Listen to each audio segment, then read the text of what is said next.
first ever Dicko's Evil Movie Reviews.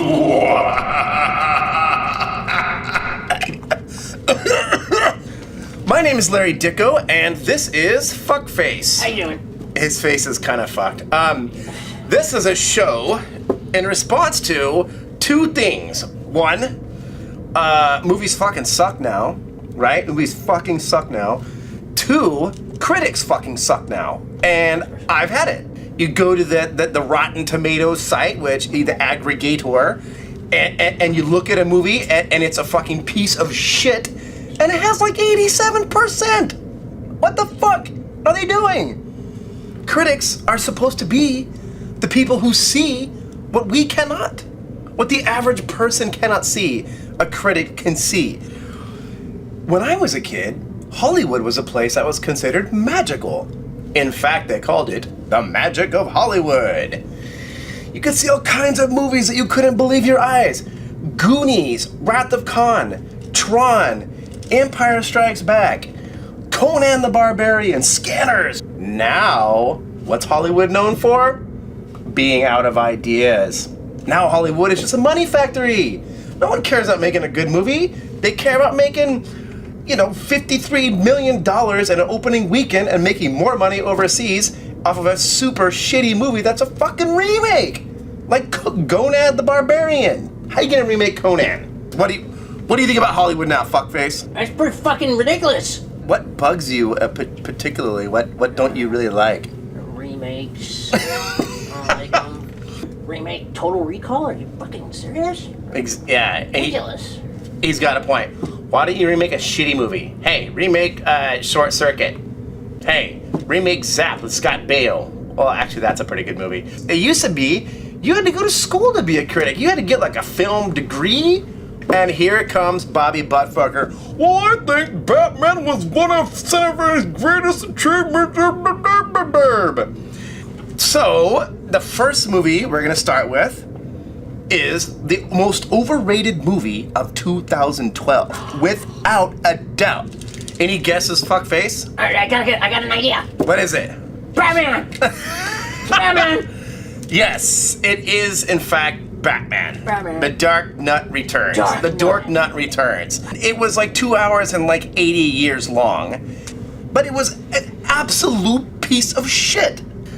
Number one, the entire first act, Batman doesn't want to be Batman. Oh no! I don't want to be Batman, but I don't want to throw the Batarang and fly the fucking Bat Jet and have the Bat motorcycle and the Bat gas and the shark repellent.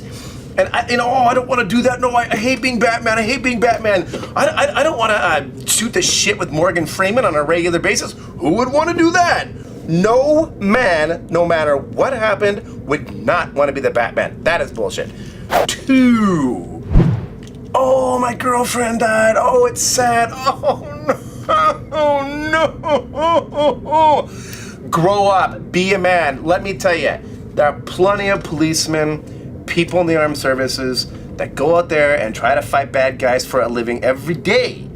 And sometimes something bad happens. They'll lose their best friend.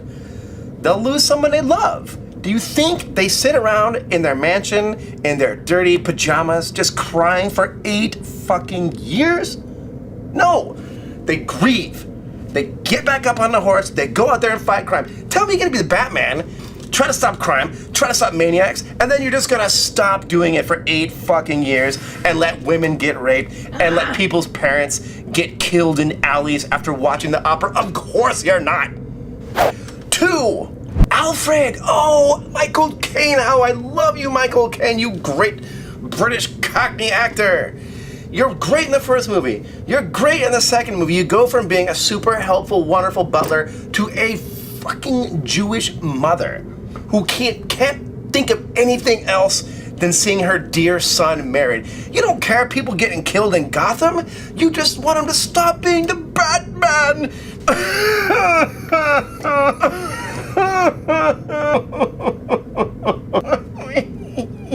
Don't be the Batman, please don't.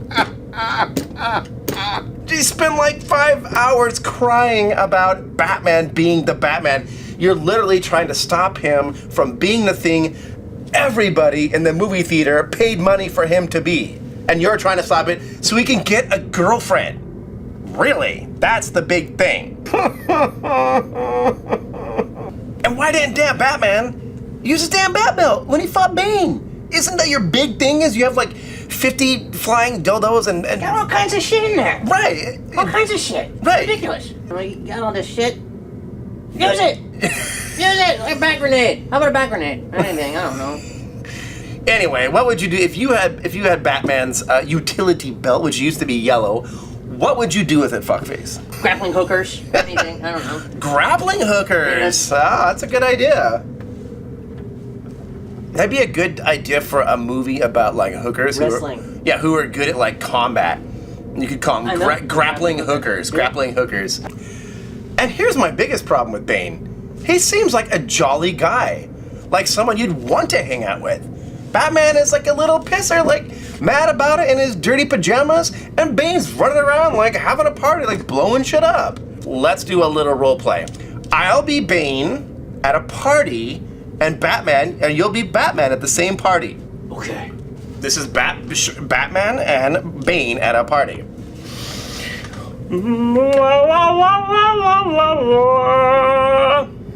Batman! This is such a fun party, Batman! Are you enjoying yourself? I don't see what there is to enjoy about this. Exactly my point. Bane is fun, Bane's full of life, Bane runs around and does cool stuff. Batman's just a little piss pot who like pees his pants and cries the whole movie. Well, there's lots of girls here, Batman, and lots of nice gentlemen, and they're playing checkers. Would you like to play checkers, Batman? It's a pointless game.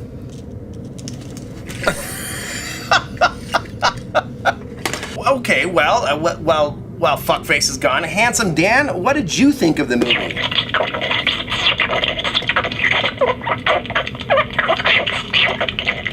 Oh, I thought that too. You mean in the third act? Oh.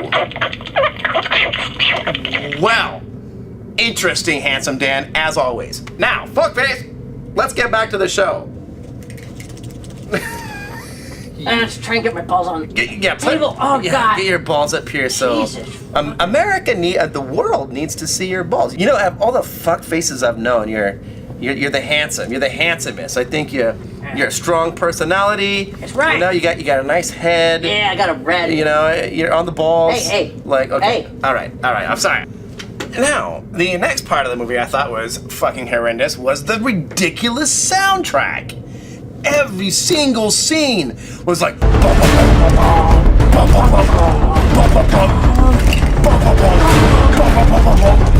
they're walking down a fucking hallway and it's like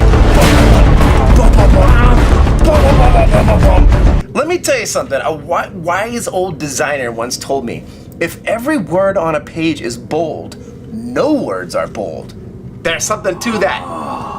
If you don't have Dipson Valley in your soundtrack, if every scene is it loses all effect and there's no fucking point. That's not what a soundtrack is about. No. I know, I'm an expert. I've never made a soundtrack. I'm an expert. Number 7, and this one I'll let fuckface take, because this has really annoyed the fuck out of him. Why don't you tell me about being in a Turkish prison? Fucking, he didn't even. Why did he go there? Why? That movie didn't even need to go there. You just goes there for a while and you're like, oh boy, I can't wait till we get out of this prison. I wonder. You know what I wonder? I wonder if he'll escape. Oh, no you way! Think he might possibly escape from the prison? What? Maybe he could have died down there, and it could have been the end of the movie. In the middle of the movie, it could be over. That might happen.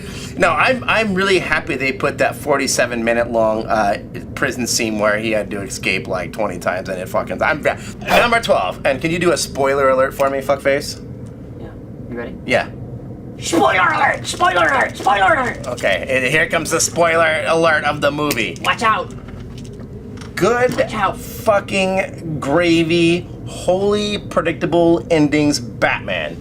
The very end of the movie, I'm wondering like, what the fuck is this guy in the movie for? What is he? He's boring. What's he from? Why do they keep showing this guy so much? The very end. Let me do the girl impersonation. Why don't you go by your real name? Robin! Nah, Robin. Robin's gotta be in the next movie. Robin movie. Who gives a fuck? And the double ending. Wait, but Batman patched that 6 months ago. You mean Batman didn't die? Stupid fucking ending of Batman movie. And at number 30, amongst all the mini complaints, some of which I've never even touched on, the number one complaint about the movie is it's just boring. Now, I liked Avengers. I liked Iron Man. I liked Spider-Man. It's not that I hate superhero movies. On the contrary, I love superhero movies. But that one, I can't understand why.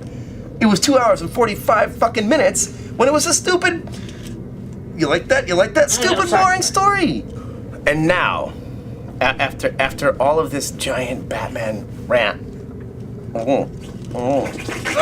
After this terrible Batman rant, and I'm going to review critics' reviews because this got it 87% fresh, which is total fucking bullshit because it sucked. Let's read some reviews on Rotten Tomatoes, shall we? Reading glasses. Okay, what do we have here? Lisa Kennedy from the Denver Post. The director and co-writer Jonathan Nolan paid heed to Wayne's wounded emotional arc. Yeah, for about 45 fucking minutes too long. And the film is a feat of painstakingly crafted closure. Painstinking. Except for the part where they tell you Batman's still alive and they introduce Robin, which is not closure, which is the exact opposite of closure. That's door opener. What the fuck is she talking about? And still, here's the end. Still, the finale's nudge is unmistakable. Go out from your multiplex cocoon. Leave your IMAX cave and prepare to be a hero. What the fuck does that mean? Does that mean anything? Most of the people in the movie weren't even heroes. You should build your own nuclear fusion device and get it stolen so it's used as a nuclear weapon and then... blow up something. And then you have to fake your own death. And then fight a Turkish prisoner.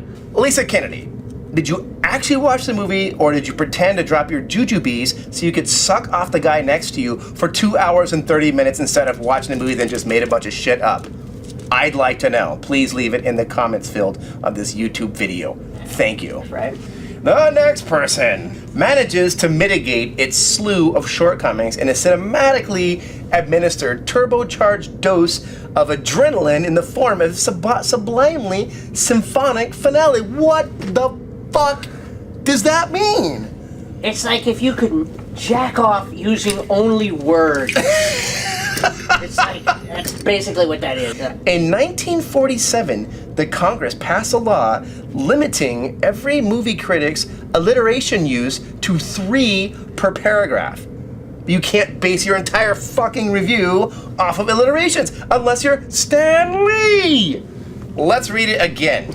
Manages to mitigate a slew of shortcomings and a blah blah blah in its form of sublimely symphonic finale. Yeah, it's technically 3 alliterations, but still, that's way too much. And sublimely symphonic finale. Are you fucking serious? Did you actually watch the movie, or did you sit down and smack your face with a fucking giant black dildo for 2 hours and 30 minutes? I would like to know. Eric Weber of NECN. I'd like to know.